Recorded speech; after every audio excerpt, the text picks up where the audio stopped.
അൽഹംദുലില്ലാഹി റബ്ബിൽ ആലമീൻ സ്വല്ലല്ലാഹു അലാ നബിയിന മുഹമ്മദിൻ വഅലാ ആലിഹി വഅസ്ഹാബിഹി അജ്മഈൻ. സ്നേഹം നിറഞ്ഞ വിശ്വാസിനികളെ, വിശുദ്ധ ഖുർആൻ വെളിച്ചം പഠിതാക്കളെ, അസ്സലാമു അലൈക്കും വറഹ്മത്തുള്ളാഹി. സൗദി റമദാൻ വെളിച്ചത്തിൽ ഇന്ന് 35-ാം അധ്യായം സൂറത്തു ഫാത്തിറിന്റെ 27 മുതൽ 32 വരെയുള്ള വചനങ്ങളിൽ നിന്ന് ഏതാനും ചില കാര്യങ്ങളെ ശ്രദ്ധയിലേക്ക് കൊണ്ടുവരികയാണ്. നേരത്തെയുള്ള പരാമർശങ്ങളിൽ സമമാവുകയില്ല എന്ന് പറഞ്ഞുകൊണ്ട് വ്യത്യസ്തമായ ചില കാര്യങ്ങളെ ഇരുട്ടും വെളിച്ചവും തണലും ചൂടുമൊക്കെ സൂചിപ്പിച്ചു. എന്തിനാണത്? വിശ്വാസിയും അവിശ്വാസിയും ഒരിക്കലും സമമല്ല തന്നെ എന്ന് പ്രഖ്യാപിക്കാനാണ്, ബോധ്യപ്പെടുത്താനാണ്. അവരുടെ ജീവിതത്തിലെ കാര്യങ്ങൾ വ്യത്യസ്തമാണെങ്കിൽ മരണാനന്തരം അവർ അനുഭവിക്കേണ്ടതും വ്യത്യസ്തമായിട്ടുള്ള ഫലങ്ങളായിരിക്കും എന്നുള്ളതാണ്. ഇനിയും എന്താണ് സത്യനിഷേധികളെ നിങ്ങൾ ആ നിഷേധത്തിൽ തന്നെ നിലകൊള്ളുന്നത്? നിങ്ങളെന്താ അവിശ്വസിച്ചു കൊണ്ട് തന്നെ ജീവിക്കുന്നത്? അവരിലേക്ക് ചില ചോദ്യങ്ങളെ അവരെ മുന്നിൽ കണ്ടിട്ട് അള്ളാഹു ചില കാര്യങ്ങളെ സംസാരിക്കുകയാണ്. നിങ്ങൾക്ക് ഇനിയും മനസ്സിലാവുന്നില്ലേ? മാറാൻ സമയമായില്ലേ? എന്നൊക്കെ നിലക്കുള്ള 1-2 ചോദ്യങ്ങൾ. അതാണ് 27-28 വചനങ്ങളിൽ വായിക്കാൻ കഴിയുന്നത്. അലം തറ, നിങ്ങൾ കാണുന്നില്ലേ, നിങ്ങൾ കണ്ടിട്ടില്ലേ എന്നുള്ളതാണ്. പ്രത്യേകമായി ഉദ്ദേശിക്കുന്നത് അവിശ്വാസികളോടാണ്. ആകാശത്ത് നിന്ന് അള്ളാഹു വെള്ളത്തെ ഇറക്കി തന്നു, എന്നിട്ട് അവ ഭൂമിയിൽ ആഴ്ന്നിറങ്ങിയിട്ട് അതിൽ നിന്ന് ഫലങ്ങൾ ഉണ്ടാവുകയാണ്. അത് വ്യത്യസ്തമായ കാലങ്ങളിൽ വ്യത്യസ്തമായ മണ്ണിൽ അതിൻ്റെ നിറങ്ങളും വർണ്ണങ്ങളും രൂപങ്ങളും രുചിയും ഒക്കെ വ്യത്യസ്തമായിക്കൊണ്ട് അതിൻ്റെ വിത്തിൻ്റെ ആകൃതി, ഉള്ളിലുള്ള അതിൻ്റെ ആ കുരുക്കളുടെ ആകൃതി പോലും അതിൻ്റെ രൂപങ്ങളും സ്വഭാവങ്ങളും ഒക്കെ വർണ്ണങ്ങളൊക്കെ വ്യത്യാസമാണ്. ചിലതൊക്കെ അവയിൽ വള്ളികളിലായി അങ്ങനെ ഉണ്ടാവുന്നവയുണ്ട്. ചിലത് മരങ്ങളിൽ തന്നെ ആ നിലക്കാണ്. ചിലത് മണ്ണിനടിയിലായിട്ട് വിത്തുകളും കിഴങ്ങുകളും ഒക്കെ ആയിട്ടുണ്ടാവുമ്പോൾ ആ മണ്ണിൻ്റെ മുകളിലായി ഫലങ്ങൾ വീണ് കിടക്കുന്ന രൂപത്തിലും ചിലതൊക്കെ നിങ്ങൾക്ക് കാണാം എന്നുള്ളതാണ്. മിനിമം നിങ്ങൾ അറിയുന്ന ഈന്തപ്പനത്തടിയെയും ആ മുന്തിരി വള്ളികളെയും നിങ്ങൾ ഒന്ന് നോക്കിയാൽ ഇതൊക്കെ നിങ്ങൾക്ക് മനസ്സിലാവുന്നതാണ്. അള്ളാഹുവിൻ്റെ ചോദ്യം ഇതൊക്കെ വൃഥാ സൃഷ്ടിച്ചതാണോ എന്നതിലേക്കാണ്. നിങ്ങൾക്ക് വിശ്വസിക്കാൻ ഇതൊക്കെ പോരെ തെളിവ് എന്നുള്ള രീതിയിലാണ്. യുക്തിയുടെ ആളുകൾ, തിരിച്ചറിയുന്നവരെന്ന് പറയുന്നവർ, സത്യത്തിന്റെ ആളുകൾ എന്നൊക്കെ പറയുന്ന ആളുകൾ ഇതൊക്കെ കണ്ടിട്ട് റബ്ബിനെ തിരിച്ചറിയാത്ത നിങ്ങളുടെ അറിവും നിങ്ങളുടെ യുക്തിയും ബോധമൊക്കെ എത്രത്തോളം ഉണ്ട് എന്ന് നിങ്ങളൊന്ന് ചിന്തിക്കൂ എന്നുള്ളതാണ്. മറ്റൊരു ഉദാഹരണം കൂടെ അള്ളാഹു പറയുകയാണ്. നിത്യേന നിങ്ങൾ നടന്നു നീങ്ങുന്ന വഴികൾ മലഞ്ചെരിവിലൂടെ, മലയിടുക്കുകളിലൂടെയാണത്. ചെമ്മൺ പാതകൾ, ചുവന്ന വർണ്ണങ്ങളിലുള്ള ചെമ്മൺ പാതകൾ കാണാം. വെളുത്ത നിറത്തിലുള്ള വെളുത്ത ധാരയായി കിടക്കുന്നവ, കറുത്തിരുണ്ട അത്തരത്തിലുള്ള മലമ്പാതകൾ. ചിലതൊക്കെ നിങ്ങൾക്ക് പച്ചപ്പ് അനുഭവപ്പെടുന്ന മൃദുവായിട്ടുള്ള വഴികളാണ്. ചിലതൊക്കെ നല്ല മിനുസമായിട്ട് നിങ്ങൾക്ക് തോന്നുന്നു. ഉണങ്ങി വരണ്ടതുണ്ട്, വരണ്ട് കീറിയതുണ്ട്, കല്ലുകൾ നിറഞ്ഞതുണ്ട്, കല്ലുകളേക്കാൾ വലിയ വലിയ പാറക്കഷ്ണങ്ങളെ കൊണ്ട് ഭിത്തി ചേർത്ത് വെച്ചതുണ്ട്, മണലും പൂഴിയുമായിട്ട് നിൽക്കുന്നത്, മണ്ണും ചെളിയുമായി നിൽക്കുന്നത്. ഇങ്ങനെയൊക്കെയല്ലേ നിങ്ങൾ നിത്യേന നടന്നു പോകുന്ന നിങ്ങളുടെ വഴിത്താരകൾ? ഇതൊക്കെ വൃഥാ ഒരു സിട്ടാവുമില്ലാതെ അങ്ങനെ ഉണ്ടായതാണോ നിങ്ങൾ വിചാരിക്കുന്നത്? മലയിടുക്കുകളിലെ മലമ്പാതകളെ, അതിലെ ഓരോ ഊടുവഴിയുമൊക്കെ അറിയുന്ന അറബികളോട്, നിഷേധികളോട് അള്ളാഹു ചോദിക്കാണ്. ഒരു കൊച്ചു കുട്ടിക്ക് പോലും തിരിച്ചറിയാൻ കഴിയുന്ന നിലക്ക് അള്ളാഹുവിൻ്റെ ഖുർആനിൻ്റെ ഭാഗങ്ങൾ അള്ളാഹു സംസാരിക്കുമ്പോൾ മേലാളന്മാരെന്ന് പറയുന്ന, ഞങ്ങളാണ് അധികാരികളെന്ന് പറയുന്ന, അറിവിൻ്റെ അപ്പോസ്തലന്മാരെന്ന് വാദിച്ച, ഞങ്ങളാണ് ഈ നാടിൻ്റെ നിയന്ത്രണം പോലും എന്ന ഗമയിലൊക്കെ കഴിഞ്ഞ ആളുകളെ, നിങ്ങൾക്കിതൊന്നും തിരിയുന്നില്ലേ? നിങ്ങളുടെ വിശ്വാസം എന്താണ് നിങ്ങൾ നേരാക്കാത്തത് എന്ന രീതിയിൽ അള്ളാഹുവിൻ്റെ വിശുദ്ധ ഖുർആൻ അവരോട് ചോദിക്കണം. അതാണ് അലം തറ, നിങ്ങളിതൊന്നും കണ്ടിട്ട് മനസ്സിലാക്കുന്നില്ലേ എന്നുള്ള അർത്ഥത്തിൽ. വിശുദ്ധ ഖുർആൻ 13-ാം അധ്യായത്തിന്റെ 4-ാമത്തെ വചനത്തിൽ പറയുന്നുണ്ട്, ഭൂമിയുടെ ഭാഗങ്ങൾ വ്യത്യസ്തമായി അടുത്തടുത്തായിട്ട് ഇങ്ങനെ കിടക്കുന്ന കാണാം. ഓരോന്നിനും ഓരോ സ്വഭാവമുള്ളത്.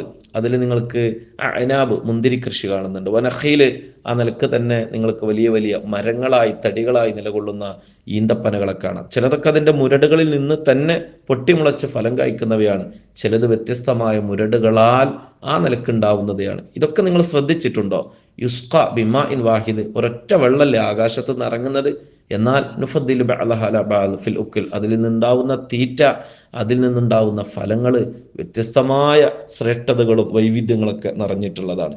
അപ്പോൾ ഈ വൈവിധ്യങ്ങൾ, ഇതിൻ്റെ നിറം, രൂപം, ഇതൊക്കെ വൃഥ ആണ് അല്ലെങ്കിൽ വെറുതെ ഉണ്ടായതാണ് എന്നാണോ നിങ്ങൾ മനസ്സിലാക്കുന്നത് എന്നൊക്കെയാണ് ഈ ചോദ്യത്തിൻ്റെ പ്രസക്തി എന്നുള്ളത്. തീരുന്നില്ല. തൊട്ടടുത്ത വചനത്തിൽ ഈ നിറവും ഈ രൂപത്തിൻ്റെയും ഒക്കെ ഈ സവിശേഷതകളുടെയൊക്കെ വൈവിധ്യം മനുഷ്യരിലുമുണ്ട്. അവൻ്റെ നഖം, അവൻ്റെ മുടി, അവൻ്റെ ശബ്ദം, അവൻ്റെ കണ്ണും മൂക്കും ചെവിയും കൈകാലുകളും വിരലുകളും കൈവിരലുകളും ഒക്കെ തന്നെ എല്ലാം വ്യത്യസ്തമായതാണ്. ഒന്നും മറ്റൊരാൾക്ക് തുല്യമായിട്ടുള്ളത് ഇല്ല എന്നുള്ളതാണ്. ഈ വ്യത്യാസം അല്ലാഹു മിണ്ടാപ്രാണികളിലും ആകാശലോകത്ത് വാനലോകത്ത് പാറിപ്പറക്കുന്നവയിലും അതോടൊപ്പം തന്നെ ഇഴജന്തുക്കളിലും മറ്റുള്ള വലിയ വലിയ ആകാരമുള്ള ജീവികളിലും ഒക്കെ തന്നെ നിങ്ങൾക്ക് ഈ ഒരു വ്യത്യാസങ്ങൾ കാണാൻ സാധിക്കുമെന്നുള്ളതാണ്. ഇതൊക്കെ എന്തിനു പറയുന്നു? നിങ്ങൾ ആലോചിക്കേണ്ടതുണ്ട്, നിങ്ങൾ ചിന്തിക്കേണ്ടതുണ്ട്. എങ്ങനെയാണ് ഇവയൊക്കെ ഇത്തരം വ്യത്യാസങ്ങൾ ഉൾക്കൊള്ളുന്നതായത്? ആരാണ് ഇതിനൊക്കെ ഈ ഒരു വൈവിധ്യങ്ങൾ നൽകിയത്? എന്തിനാണ് ഇത് അല്ലാഹു സുബ്ഹാനഹു വ തആല ഇപ്രകാരം ചെയ്തത്? ഈ 3 ചോദ്യങ്ങൾ. എങ്ങനെയാണ് ഇതൊക്കെ വന്നത്? ആരാണ് ഇതൊക്കെ ചെയ്തത്? ചെയ്തിട്ടുണ്ടെങ്കിൽ എന്തിനാണ് ഇതിൻ്റെ പരമപ്രധാനമായിട്ടുള്ള പിന്നിലുള്ള ലക്ഷ്യം എന്നുകൂടെ നിങ്ങൾ അറിയുക എന്നുള്ളതാണ്. ഇനി തൊട്ടടുത്ത വചനത്തിലേക്ക് അല്ലാഹു സുബ്ഹാനഹു വ തആല 28-ാമത്തെ വചനത്തിന്റെ തൊട്ടടുത്ത ഭാഗത്ത് അല്ലാഹു പറയുന്നു, ഇന്നമാ യഖ്ഷല്ലാഹ മിൻ ഇബാദിഹിൽ ഉലമാ. ശരിക്ക് അറിവുള്ളവരാണ് അള്ളാഹുവിനെ ഭയപ്പെടുക എന്നുള്ളതാണ്. പരസ്പര പൂരകങ്ങളായിട്ടുള്ള ഒരു സംസാരമാണിത്. അതായത് ആരാണ് അള്ളാഹുവിനെ നന്നായിട്ട് ഭയപ്പെടുന്നവർ? അവരാണ് യഥാർത്ഥത്തിൽ അറിവ് സിദ്ധിച്ചവരെന്ന് പറയാം. ആരാണ് അറിവ് നേടിയിട്ടുള്ള ആളുകൾ?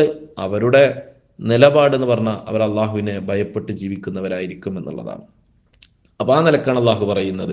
ഇവിടെ പറയുന്ന ആലിമാരാണ്, ഇവിടെ പറയുന്ന ഇൽമ് എന്താണ്? ഈ പ്രകൃതിയിൽ ജീവിക്കുന്ന മനുഷ്യൻ അവൻ അനുഭവിക്കുന്ന അനുഗ്രഹങ്ങളെ പറ്റി ചിന്തിക്കുന്നു. എന്നിട്ട് അതിൻ്റെ പിന്നിൽ പ്രവർത്തിച്ച അത്ഭുതകരമായ സൃഷ്ടിപ്പുകളുടെ ശക്തിയായ സൃഷ്ടാവിലേക്ക് അവൻ്റെ അറിവ് ചെന്നെത്തുന്നു. ആ റബ്ബിനെ അവൻ അറിയുന്നു. എന്നിട്ട് അവൻ വണങ്ങുന്നു, നമസ്കരിക്കുന്നു, സട്ടാംഗം നമിക്കുന്നു. ഇതാണ് അറിവ്. ഇവനാണ് ആലിം, അറിവുള്ളവൻ. ഈ ബോധം വന്നാൽ അവനത് റബ്ബിൻ്റെ പ്രതിഫലത്തിന് വേണ്ടി, ശിക്ഷകൾ ഒഴിഞ്ഞു കിട്ടാൻ വേണ്ടിയിട്ട് അവൻ പണിയെടുക്കുന്നു. അവൻ്റെ ജീവിതത്തിൽ മഅറൂഫുകളെ ചേർത്ത് വെക്കുന്നു. അവൻ്റെ ജീവിതത്തിൽ മുൻകറുകളെ, തെറ്റായ കാര്യങ്ങളെ, നടപടിക്രമങ്ങളെ അവൻ മാറ്റിവെക്കുകയും ചെയ്യുന്നു എന്നുള്ളതാണ്. അപ്പോൾ ആ നിലക്ക് അറിവുള്ളവൻ്റെ പ്രത്യേകതയായിട്ട് യഖ്ഷ, റബ്ബിനെ ഭയപ്പെട്ട് ജീവിക്കുന്നവനാണ്.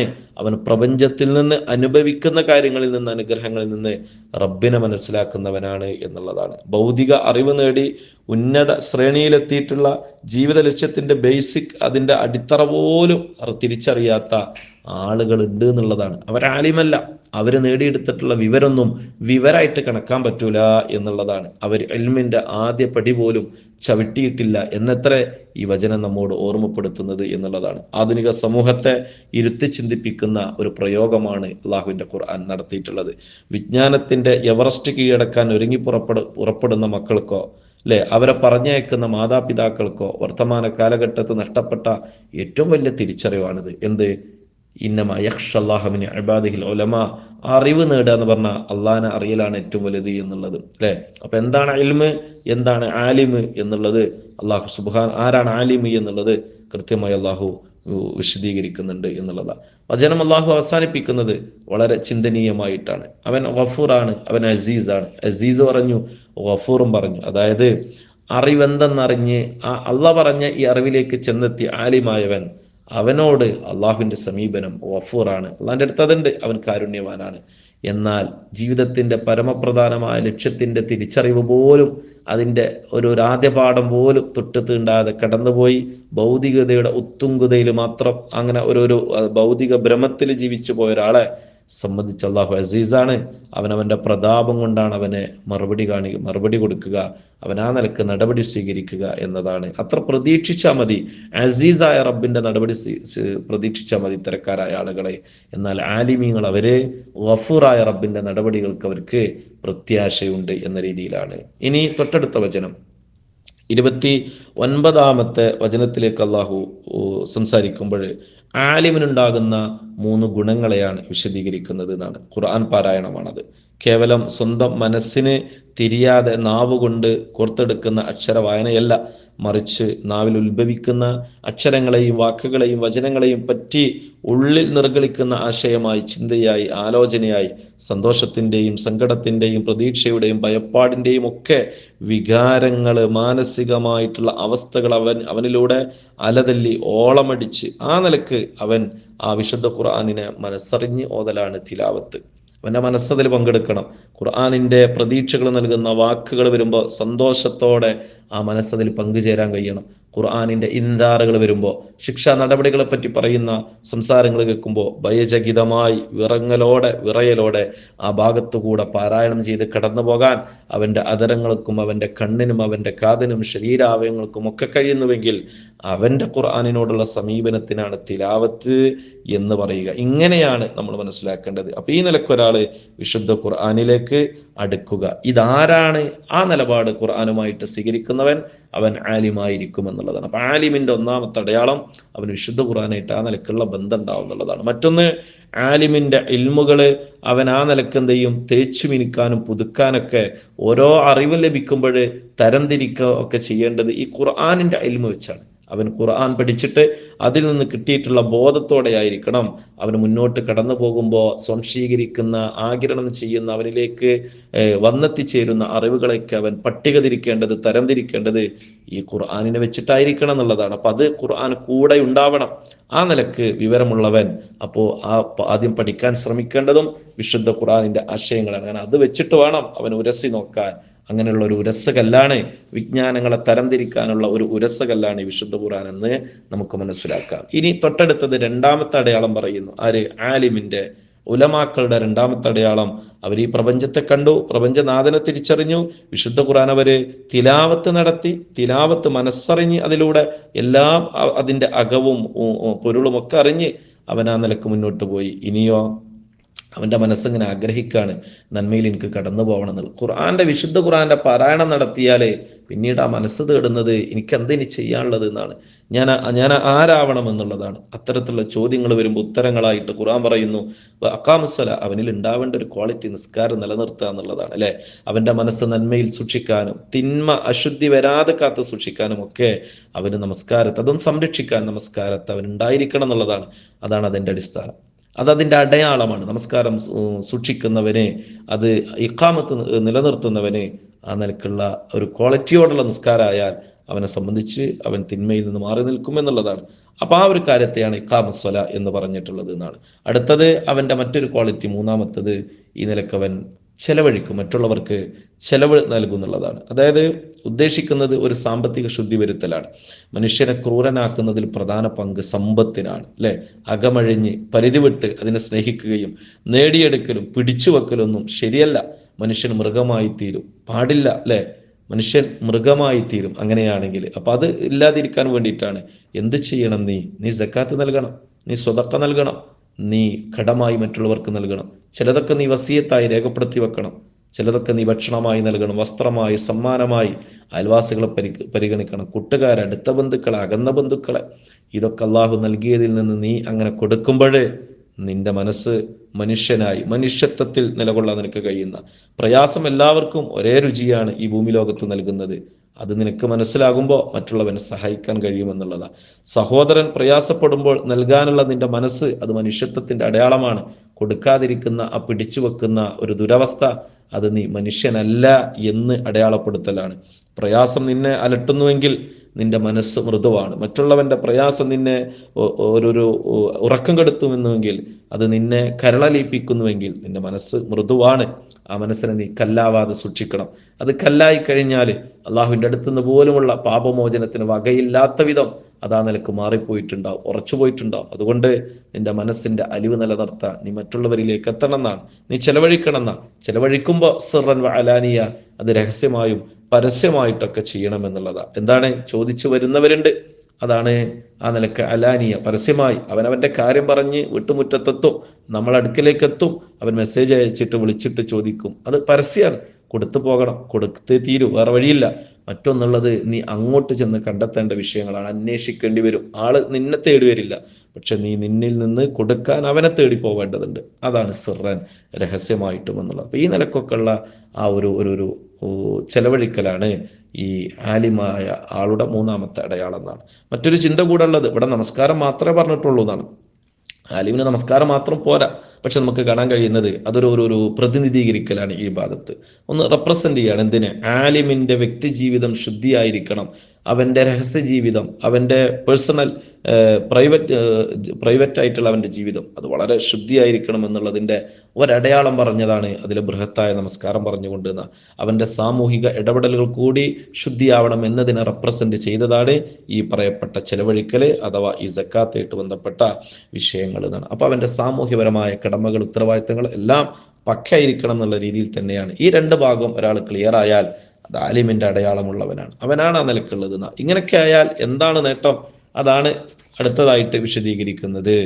അത് യർജൂന തിജാറത്തൻ ലൻ തബൂർ എന്നാണ് വിശുദ്ധ ഖുർആൻ സൂചിപ്പിക്കുന്നത്. അതായത് ലാഭം മാത്രം സ്വപ്നം കണ്ട് കാലവും സമയം നോക്കി കച്ചവട വസ്തുക്കൾ വാങ്ങിവെച്ച കച്ചവടക്കാരനെ പോലെ. പക്ഷേ ആ കച്ചവടക്കാരന് നഷ്ടമുണ്ടായേക്കാം, ലാഭത്തിലെങ്കിലും കുറവ് പറ്റിയേക്കാം, മുതൽ മുടക്ക് തന്നെ ഒരുപക്ഷെ എല്ലാം അദ്ദേഹത്തിന് നഷ്ടപ്പെട്ടു പോയേക്കാം, അല്ലെങ്കിൽ അദ്ദേഹം വാങ്ങിവെച്ച വിഭവങ്ങളിൽ കേടുപാടുകൾ വന്നേക്കാം. എന്നാൽ ഒരു പിച്ച് നഷ്ടം വരാത്ത, ഒരു നുള്ള് നഷ്ടം പറ്റിപ്പോവാത്ത ഒരു കച്ചവടക്കാരനെയാണ് അള്ളാഹു സുബ്ഹാനഹു വ തആല ഈ വചനത്തിലൂടെ പരിചയപ്പെടുത്തുന്നത്. പരലോകത്ത് അള്ളാഹു സുബ്ഹാനഹു വ തആല നിനക്കതിൻ്റെ ലാഭം നൽകും. നിനക്കതിൻ്റെ ലാഭം നീ ഒന്ന് നൽകിയാൽ 10 ഇരട്ടിയായിട്ട്, അല്ല അത് 600 700 ഒക്കെ ഇരട്ടിയായിട്ട് പ്രതിഫലം നൽകാൻ. ലൻ തബൂർ, നഷ്ടം പറ്റില്ല എന്ന് മാത്രമല്ല, ലാഭത്തിൽ പോലും ഒരു പിച്ച് നഷ്ടം പറ്റാത്തൊരു കച്ചവടമാണ് എന്ന രീതിയിൽ ഖുർആൻ ഇതിനെ പരിചയപ്പെടുത്തുന്നു. അതുകൊണ്ട് നിങ്ങൾ അതിലേക്ക് കടന്നു വരണം എന്നുള്ളതാ. നോക്കൂ നിങ്ങൾ, അവർ ചെയ്യുന്ന കർമ്മങ്ങളുടെ വനക്തുബു മാ ഖദ്ദമു വ ആസാറഹു, അതിന്റെ അനന്തരഫലങ്ങളും, അല്ലെ, ലാഭം അവിടെ തീരുന്നില്ല എന്നാണ്. അണമുറിയാത്ത ലാഭമായിട്ട് അള്ളാഹു രേഖപ്പെടുത്തി വെക്കും. നീ നൽകിയ സ്വതക്കകൾ, അല്ലെ, നീ അതൊരു 100 വർഷം മുമ്പ് നീ നൽകുന്നത് 10 രൂപ വിലമതിക്കുന്ന ഒരു മണ്ണാണെങ്കിൽ ഇന്ന് 100 വർഷത്തിനിപ്പുറം അത് കോടികളായിട്ട് അതിന്റെ വില രേഖപ്പെടുത്താനുണ്ടെങ്കിൽ നീ അള്ളാഹുവിന്റെ മാർഗത്തിൽ ചെലവഴിച്ചത്, അല്ലെങ്കിൽ അള്ളാഹു നിനക്ക് പ്രതിഫലം കണക്കാക്കിയിട്ടുള്ളത് നീ നൽകിയ 10 രൂപ വിലയുള്ള മണ്ണിൻ്റെതല്ല, ഇന്ന് അതിന്റെ പ്രതിഫലം കോടികൾ വിലമതിക്കുന്ന മണ്ണിൻ്റെതാണ് എന്നുള്ളതാണ്. അപ്പൊ ആ നിലക്ക് അള്ളാഹു ഒരു വല്ലാത്ത ലാഭം നൽകുന്ന ഒരു കച്ചവടമാണ് എന്നാണ്. അതാണ് ഈ 30-ാമത്തെ വചനം കൂടെ നമ്മൾ അതിൽ ചേർത്ത് വായിച്ചാൽ അള്ളാഹു എന്തിനാണ് ഈ കച്ചവടം നടത്താൻ ആവശ്യപ്പെടുന്നത് എന്നാണ് ഇനി സൂചിപ്പിക്കുന്നത്. ഈ മാർഗത്തിലെ കച്ചവടം നഷ്ടം പറ്റാത്തത് കൊണ്ട്, ലാഭത്തിന് കയ്യും കണക്കില്ലാത്തത് കൊണ്ട്, ഇറങ്ങിയാൽ സ്വർഗമല്ലാതെ മറ്റൊന്നും പ്രതിഫലമില്ലാത്തത് കൊണ്ട് നിങ്ങൾ അതിലേക്ക് കടന്നു വരിക എന്നുള്ളതാണ്. വയസീദഹും മിൻ ഫദ്ലിഹി, തരുന്നത് ഏറെ ഏറെ വർദ്ധിപ്പിച്ചിട്ടാണ്. അതിന് റബ്ബിന് കഴിയും. ഇന്നഹു ഗഫൂറുൻ ഷക്കൂർ, ഇന്നഹു ഗഫൂറുൻ ഷക്കൂർ, അതാണ് കഴിയും എന്നുള്ളതിന്റെ തെളിവാണല്ലോ പറയുന്നത്. അവൻ ഗഫൂറാണ്, അവൻ ഷക്കൂറാണ്, അല്ലെ, ലോകത്തിന്റെ തമ്പുരാന്. ആ നിലക്ക് നിങ്ങൾക്ക് കാര്യങ്ങളെ വിധാനിച്ചു തരുമെന്ന്, അല്ലെങ്കിൽ പ്രതിഫലമായിട്ട് അത് വിഭാവനം ചെയ്തു നൽകുമെന്ന് അല്ലാഹു സുബ്ഹാനഹു വ തആല സൂചിപ്പിക്കുകയാണ്. പ്രിയമുള്ളവരെ, 2 വചനങ്ങൾ കൂടെ, 31, 32 വചനങ്ങൾ. ഇനി അല്ലാഹു പറയാണ് ഈ ഖുർആൻ പാരായണം ചെയ്യുന്നതിൻ്റെ പ്രത്യേകതകൾ, അല്ലെ, ഈ വിശുദ്ധ ഖുർആൻ പാരായണം ചെയ്യുന്നതിൻ്റെ പ്രത്യേകതകൾ സൂചിപ്പിക്കുകയാണ്. നേരത്തെ അത് പറഞ്ഞു, ആലിമായിട്ടുള്ള ആളിൽ നിന്ന് ഉണ്ടാവുന്നതാണ്. ആലിമായവൻ അതിനെ മനസ്സറിഞ്ഞോതുകയും വേണ്ട വൈകാരികമായിട്ടുള്ള കാര്യങ്ങളിൽ അവൻ ഉണ്ടായിരിക്കുകയും അതിനനുസരിച്ച് അമലുകളും പ്രവർത്തനങ്ങളൊക്കെ ക്രമപ്പെടുത്തുകയൊക്കെ ചെയ്യുന്ന. ഇനി പറയുന്നത് ആ ഖുർആന്റെ 1-2 പ്രത്യേകതകൾ, അത് അള്ളാഹുവിൽ നിന്ന് പ്രവാചകന് വഹിയായി ലഭിച്ചതാണ്. പൂർവ്വ ഗ്രന്ഥങ്ങൾ ഏതൊരു ആദർശത്തിലായിരുന്നോ ആ ആദർശത്തെ ശരിവെച്ചുകൊണ്ട് ഇറങ്ങിയിട്ടുള്ളതാണ്. വല്ലദീ ഔഹൈനാ ഇലൈക മിനൽ കിതാബി ഹുവൽ ഹഖ്, സത്യാണത്. മുസദ്ദിഖൻ ലിമാ ബൈന യദൈഹി, മുഹമ്മദിനെ അത് അവതരിപ്പിച്ചു, മുമ്പുള്ള വേദഗ്രന്ഥങ്ങൾ അത് അതുപോലെ ശരിവെക്കുന്നു എന്നുള്ളതാണ്. നേരത്തെ ഇസ്ഹാഖ് നബി അലൈഹി സ്വലാത്തു വസ്സലാമിന്റെ മക്കളിലൂടെ പകർന്നു നൽകിയ ആശയാദർശങ്ങളെ അദ്ദേഹത്തിന്റെ തന്നെ സഹോദരനായ ഇസ്മായിൽ അലൈഹി സ്വലാത്തു വസ്സലാമിന്റെ പരമ്പരയിൽ നിന്നുള്ള ഒരാളിലൂടെ നാം ലോകത്തിന് പൂർത്തിയാക്കി തന്നിരിക്കുന്നു എന്നതാണ് ഇവിടെ ഉദ്ദേശം എന്നുള്ളതാണ്. പ്രവാചകന്മാർ ധാരാളം വന്നപ്പോൾ, വേദഗ്രന്ഥങ്ങൾ ധാരാളം നൽകപ്പെട്ട ആളുകളാണ്. ആ ഒരു ഖ്യാതിയിൽ നിന്ന്, ജൂത ക്രൈസ്തവരിൽ നിന്ന്, അതിൻ്റെ അവസാനത്തെ ദീപശിഖയായ ഖുർആനിനെ അറബികളിൽ നിന്നുള്ള മുഹമ്മദ് എന്നൊരു മനുഷ്യനിലേക്ക് കൈമാറിയിരിക്കുന്നു എന്നതാണ്. അതുകൊണ്ട് നിങ്ങൾ അദ്ദേഹത്തെ ആ നിലക്ക് അംഗീകരിക്കുകയാണ് വേണ്ടത്. നിങ്ങൾ അദ്ദേഹത്തെ അനുസരിക്കുകയാണ്. കൊണ്ടുവന്ന മാർഗദർശത്തെ എന്താണോ വർഷങ്ങളായി കൊല്ലങ്ങളായി നിങ്ങൾ ലോകത്തോട് പറഞ്ഞുകൊണ്ടിരുന്നതെന്തോ അതുപോലെ പറഞ്ഞത് തന്നെയാണ് മുഹമ്മദിന്റെ കയ്യിലുള്ള വിശുദ്ധ ഖുർആൻ. ആദർശത്തിലേക്ക് നിങ്ങൾ വരിക എന്നുള്ളതാണ്. എന്നാൽ വരുന്നത് വരെ അംഗീകരിക്കാമെന്ന് ഏറ്റ ആളുകൾ വന്നതിന് ശേഷം അവർ മാറിപ്പോവുകയാണ് ചെയ്തിട്ടുള്ളത്. യഅതി മിൻ ബഅദി ഇസ്മുഹു അഹ്മദ് ഫലമ്മ ജഅഹും ബിൽ ബയ്യിനാത്ത് ഖാലു ഹാദാ സിഹ്റു മുബീൻ. തെളിവുകളായിട്ട് വന്നപ്പോൾ അവർ പറഞ്ഞു ഇതൊക്കെ മാരണങ്ങളാണ്, ആ നിലക്കുള്ള സിഹറും സാഹിറും ഒക്കെയാണ് എന്ന് അവർ പറഞ്ഞത്. അതുകൊണ്ട് അള്ളാഹു സൂചിപ്പിച്ചത് ഇന്നല്ലാഹ ബിഇബാദിഹി ലഖബീറുൻ ബസീർ. അള്ളാഹുവിനെ അറിയാട്ടോ, സൂക്ഷ്മമായിട്ട് അവൻ കാര്യങ്ങളെ വീക്ഷിക്കുന്നുണ്ട്, കാണുന്നുണ്ട്. ആരൊക്കെയാണ് ആ നിലക്ക് ഇതിനെ സ്വീകരിച്ചിട്ടുള്ളത്, അല്ല ആരൊക്കെയാണ് അസൂയയും അഹങ്കാരಕ್ಕೆ നിമിത്തം ഇതിനെ തള്ളിക്കളഞ്ഞത് എന്നൊക്കെ റബ്ബിനെ അറിയാം എന്നുള്ളതാണ്. ശേഷം ഈ വേദഗ്രന്ഥത്തെ സ്വീകരിക്കാൻ അള്ളാഹു തെരഞ്ഞെടുത്ത ഒരു സമൂഹത്തെ പറ്റിയിട്ട് വിശദീകരിക്കുകയാണ്. ഇനി പ്രവാചകന്മാരില്ല, ഇനി പ്രവാചകന്മാർ വരാനില്ല. പ്രബോധന ദൗത്യം ദീനിന്റെ വക്താക്കളിൽ സുനിശ്ചിതമാണ്. എന്ത് വില കൊടുത്തും എത്ര ത്യാഗം സഹിച്ചും അതവർ ചെയ്യേണ്ടതുണ്ട്. അവരെ നാം ഇസ്ലാമിക സമൂഹത്തെ അതിനു വേണ്ടി തെരഞ്ഞെടുത്തിരിക്കുന്നു. എന്നാൽ അതിൽ തന്നെ 3 വിഭാഗം ആളുകളുണ്ട്. അപ്പോൾ അള്ളാഹുവിൻ്റെ പ്രവാചകന്മാർ എന്താണോ ലോകത്തോട് വിളിച്ചു പറഞ്ഞത്, ആ സത്യത്തെ വിളിച്ചു പറയാൻ അള്ളാഹു തെരഞ്ഞെടുത്തിട്ടുള്ളത്. ഇനി നബിമാർ വരാനില്ല. ആ പ്രവാചകൻ ലോകത്തോടായി വിളിച്ചു പറഞ്ഞ വിശുദ്ധ ഖുർആനിന്റെ ആശയാദർശങ്ങളെ നെഞ്ചേറ്റി ജീവിക്കുന്ന ഒരു സമൂഹമാണ് ഇതിനി ലോകത്തോട് പറയേണ്ടത്. അവരാണതിനെ അനന്തരമെടുത്തിട്ടുള്ളത്. അപ്പൊ അതുകൊണ്ട് അവരിൽ 3 വിഭാഗം ആളുകൾ കൂടെ ഉണ്ടെന്ന് വിശദീകരിക്കുകയാണ്. ആരാണ് അവര്? ഒന്ന് ളാലിമുൽ നഫ്സിഹി, സ്വന്തത്തോട് അക്രമം ചെയ്ത ആളുകൾ. അതായത് അവര് പൊതുവെ ഇസ്ലാം മത വിശ്വാസികളാണ്. അള്ളാഹുവിനെ, അവന്റെ പ്രവാചകനെ, അവന്റെ അവസാനത്തെ വേദഗ്രന്ഥത്തെ ഒക്കെ അവർ അംഗീകരിക്കുന്നു. പക്ഷേ അവരുടെ ജീവിതത്തിൽ കൂടുതലും തിന്മകൾ സംഭവിച്ചു കൊണ്ടിരിക്കുന്നു. അവര് സ്വന്തത്തോട് തന്നെ അക്രമം ചെയ്തുകൊണ്ടിരിക്കുന്നു.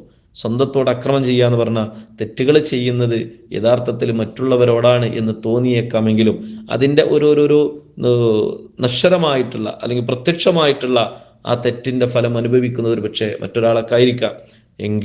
എങ്കിലും അത് യഥാർത്ഥത്തിൽ അയാൾക്ക് തന്നെ തിരിഞ്ഞു കൊത്തുന്ന, അയാൾക്കെതിരായി വരുന്ന ഒരു തിന്മയാണെന്ന സ്വന്തം മനസാക്ഷിയെ വഞ്ചിച്ചിട്ടാണ് അയാൾ ഇത്തരത്തിലുള്ള തിന്മകളൊക്കെ ചെയ്യുന്നതെന്ന്. ആ തിന്മ അദ്ദേഹത്തിന് അനുഭവിക്കേണ്ടി വരും എന്ന് മനസ്സിലാക്കി തരുന്നു.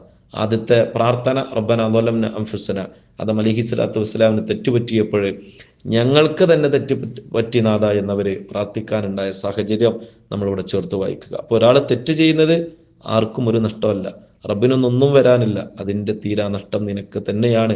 അതിൻ്റെ സങ്കടവും കണ്ണീരും കരച്ചിലൊക്കെ നീ തന്നെ അനുഭവിക്കേണ്ടി വരുമെന്നാണ് ളാലിമുൻ ലിനഫ്സി, സ്വന്തത്തോട് തെറ്റ് ചെയ്തവർ. ഇങ്ങനെയുള്ള ചില ആളുകളെ ഖുർആനിനെ അംഗീകരിക്കുന്നവരുടെ കൂട്ടത്തിലുണ്ട്. ഒരുപക്ഷെ ഇവരായിരിക്കാം ഭൂരിപക്ഷത്തിന്റെ ആളുകൾ, മൃഗീയ ഭൂരിപക്ഷം ഒരുപക്ഷെ ഇവർക്കായിരിക്കാം. ഏതോ അള്ളാഹു പറയുന്നു അങ്ങനെയുള്ള ആളുകൾ ഉണ്ട് എന്നുള്ളതാണ്. രണ്ടാമത്തത് മുഖത്തസിദ്, ഒരു ആവറേജ്, ഒരു തെറ്റും ശരിയൊക്കെ ഇങ്ങനെ ആ നിലക്ക് കുഴഞ്ഞു മറിഞ്ഞു പോകുന്ന, രണ്ടും മിക്സ് ആയിട്ട് ആ രീതിയിൽ ചെയ്തു പോകുന്ന ആളുകൾ. അവർ പാടെ മുഴുവനായി തെറ്റിലേക്ക് പോയിട്ടില്ല, എന്നാൽ അവരിൽ നന്മകളും അധികരിച്ചിട്ടുണ്ടാവില്ല. ആ നിലക്ക് അവരിങ്ങനെ ഒരു ആവറേജിൽ ഒരു മിതമായ രീതിയിൽ പോകുന്ന ആളുകളുണ്ട്. മറ്റൊന്നുള്ളതാണ് മൂന്നാമത്തത്, അവർ സാബിക്കും ബിൽ ഖൈറാത്ത്, നന്മകളിൽ അങ്ങേയറ്റം മുന്നേറുന്ന ആളുകൾ.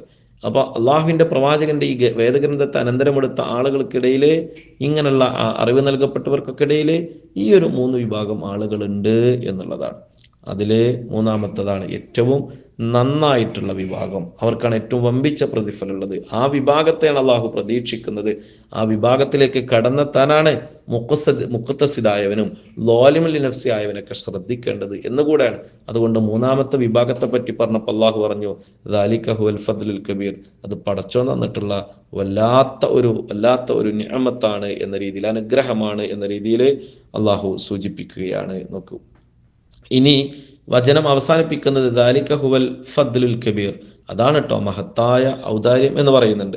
2 കാര്യങ്ങൾ ഈ ഭാഗത്ത് മനസ്സിലാക്കാൻ കഴിയുന്നുണ്ട് എന്നാണ്. ഒന്ന്, വേദഗ്രന്ഥത്തെ അറിയാനും പിൻപറ്റാനും അതിനെ അനന്തരെടുക്കാനൊക്കെ കഴിഞ്ഞിട്ടുള്ള ആളുകൾ, അതായത് മാലോകർക്ക് മാതൃകയായി ജീവിക്കേണ്ട ആളുകൾ, അത് പടച്ചോൻ തിരഞ്ഞെടുത്തതാ അല്ലെ.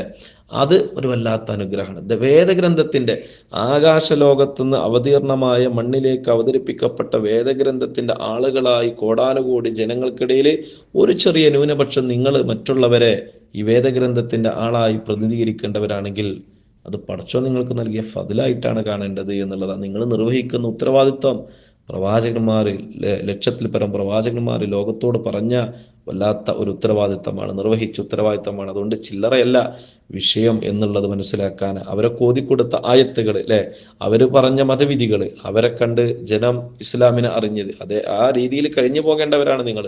ദാലിക്കൽ ഫദ്ലുൽ കബീർ, അത് പടച്ചോന്റെ ഔദാര്യം കൊണ്ട് തന്നതാണ്, നിങ്ങൾ അതിനെ കളഞ്ഞു കുളിക്കരുത് എന്നുള്ളതാണ്. രണ്ടാമത്തത് സാബിക്കും ബിൽ ഖൈറാത്ത്, നന്മയിൽ മുൻകടന്നു പോവുക എന്നുള്ളതാണ് ഏറ്റവും വലിയ ഫദ്ൽ എന്നുള്ളതാണ്.